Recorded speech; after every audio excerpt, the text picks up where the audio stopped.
kita akan mendengarkan firman Tuhan dalam renungan hari ini. Mari kita berdoa. Terpuji Engkau Allah yang maha besar atas kasih-Mu bagi kami, yang memberi kami kehidupan. Allah Bapa kami, curahkanlah Roh Kudus-Mu bagi kami, ketika kami akan meneladani apa yang telah Tuhan Yesus Kristus lakukan sebagai ajaran iman bagi kami. Terima kasih ya Allah Bapa. Amin. Firman Tuhan hari ini Jumat 6 Mei 2022 tertulis di dalam 1 Petrus 2 ayat 23. Ketika ia dicaci maki, ia tidak membalas dengan mencaci maki. Ketika ia menderita, ia tidak mengancam, tetapi ia menyerahkannya kepada Dia yang menghakimi dengan adil. Dang mangisahi ibana di nahona Ishak, dang mangasupi di nama naon naporsuk. Alai di pasahato tu panguhum sitigor rohai. Kalimat ini, ayat renungan harian kita, dikenakan kepada Tuhan kita Yesus Kristus. Ketika Dia menderita sengsara dan berakhir pada kematiannya di kayu salib. Ketika Tuhan Yesus merasakan kesakitan yang sangat hebat, Ia tidak berhenti mengajar kepada kita tentang perbuatan baik. Justru sebaliknya, ketika Dia menderita, Dia mengajarkan kebaikan untuk mengalahkan kejahatan dengan kerendahan hati dan penyerahan diri. Pertanyaan bagi kita, adakah manusia yang mampu melakukan seperti yang Tuhan Yesus telah lakukan itu? Dicaci maki, tidak membalas, menderita, tidak mengancam, malah Dia menyerahkan dirinya kepada Allah. Apa yang terjadi pada Tuhan Yesus ketika Dia menderita, Dia dicaci maki, adalah kehendak Allah. Kehadiran Tuhan Yesus di dunia ini adalah untuk menebus dosa-dosa manusia sesuai dengan rencana Allah untuk menyelamatkan kita akibat dari dosa-dosa kita. Kematian Tuhan Yesus, darah Tuhan Yesus adalah tebusan yang sangat mahal bagi kita. Saudara-saudara jemaat Allah, Roh yang ada pada Tuhan Yesus ada juga pada kita sebagai orang yang beriman. Bagaimana kita tidak mencaci maki ketika dicaci maki, tidak membalas seperti yang apa telah Tuhan Yesus lakukan. Kelemahan kita adalah masalah ego.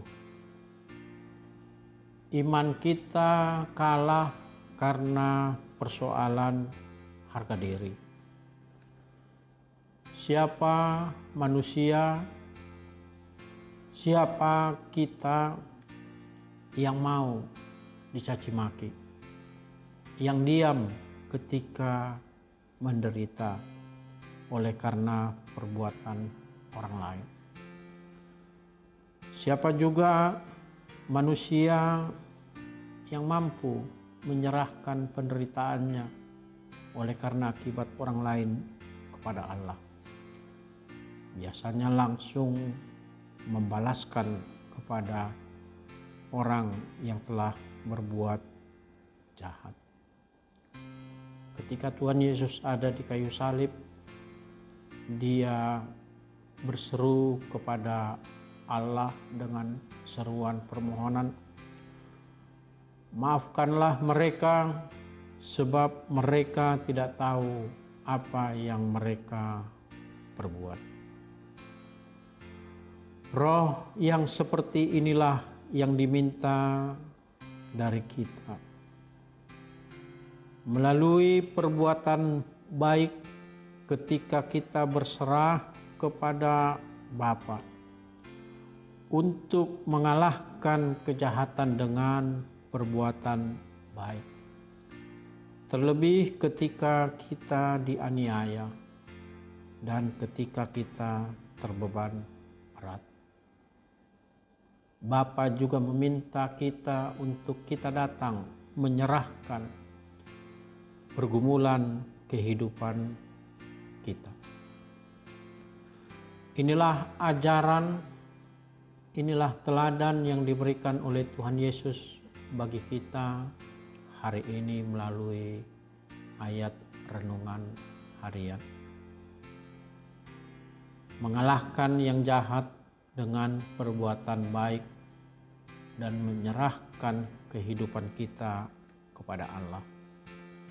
Itulah yang memampukan kita melakukan firman ini. Roh yang ada pada Tuhan Yesus ada juga pada kita. Tuhan Yesus telah melakukan itu dan telah menunjukkan itu kepada kita. Dan kini kita diajak untuk menirunya. Amin. Mari kita berdoa.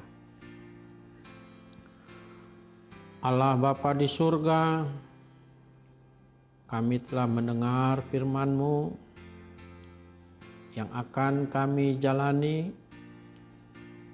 yang telah memberi teladan bagi kami, agar kami tidak membalas yang jahat dengan yang jahat. Terlebih ketika kami menderita, kami mau berserah kepada Engkau. Kuatkan roh kami ya Bapa untuk melakukan firman-Mu. Tuhan yang memberkati kehidupan kami sepanjang hari ini. Anugerahkan kami sukacita dan berkat. Di dalam Yesus Kristus yang telah memberikan pengajaran iman kepada kami berdoa kepadamu. Bapa kami di surga, dikuduskanlah nama-Mu, datanglah kerajaan-Mu, jadilah kehendak-Mu di bumi seperti di surga. Berikanlah kami pada hari ini makanan kami yang secukupnya, dan ampunilah kami akan kesalahan kami, seperti kami juga telah mengampuni orang yang bersalah kepada kami. Dan janganlah membawa kami ke dalam pencobaan, tetapi lepaskanlah kami daripada yang jahat. Karena Engkaulah yang punya kerajaan, kuasa, dan kemuliaan sampai selama-lamanya. Amin. Anugerah dari Tuhan kita Yesus Kristus, kasih Allah Bapa, dan persekutuan dengan Roh Kudus menyertai saudara-saudara hari ini sampai selama-lamanya. Amin. Terima kasih, Horas.